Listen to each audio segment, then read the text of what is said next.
নমস্কার সবাইকে, শুভ সন্ধ্যা। সবাই কেমন আছেন? আজকে দেখাবো আমি এঁচোড়ের বিরিয়ানি। তার জন্য এখানে এঁচোড় আর আলু নিতে হবে। এবার এগুলোকে এরকম বড় বড় করে পিস পিস করে কেটে নিতে হবে। এবার এর মধ্যে একে একে নুন, কিছুটা হলুদ আর কিছুটা জল দিয়ে প্রেসার কুকারে একটা সিটি মেরে নিতে হবে। ডিমও দেওয়া হয়েছিল। এবার যে বিরিয়ানির চাল সেটাকে জলের মধ্যে বেশ কিছুক্ষণ ভিজিয়ে রাখতে হবে। এবার একটা মশলা করতে হবে। তার জন্য পেঁয়াজ, আদা, রসুন, টমেটো আর কাঁচা লঙ্কা মিহি করে এরকমভাবে একটা পেস্ট করে নিতে হবে। এবার কড়াইয়ের মধ্যে তেল গরম করে পেঁয়াজের বেরেস্তা ভেজে নিতে হবে লাল লাল করে। দেখুন আমাদের পেঁয়াজের বেরেস্তা রেডি।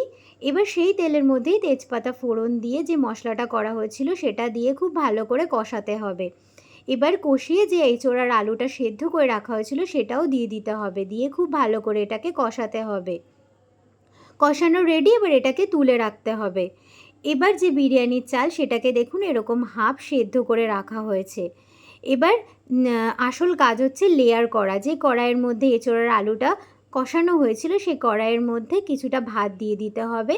তারপরে যে এঁচোড় আলুটা কষানো এঁচোড় আর আলুটা দিয়ে দিতে হবে। দিয়ে আবারও কিছুটা ভাত দিয়ে আবার সেই কষানো এঁচোড় আলুটা দিয়ে দিতে হবে। দিয়ে তারপরে ডিম দিয়ে দিতে হবে, পেঁয়াজের বেরেস্তা আর কিছুটা গোলাপ জল দিয়ে দিতে হবে। ব্যাস, আর কিছু লাগবে না। এবার ঢাকা দিয়ে দিতে হবে। ঢাকাটা তুলে বিরিয়ানির মশলা দিলেই রেডি আমাদের বিরিয়ানি। এঁচোড়ের বিরিয়ানি একদম কোনো মশলা ছাড়া, ঘরোয়া পদ্ধতিতে।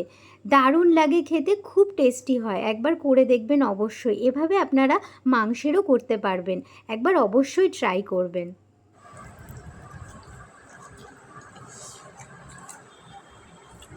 দুর্দান্ত মা, দুর্দান্ত হয়েছে। এভাবে খেয়ে দেখবেন বন্ধুরা, অসাধারণ। না করে খেয়ে বুঝতে পারবেন না আপনারা।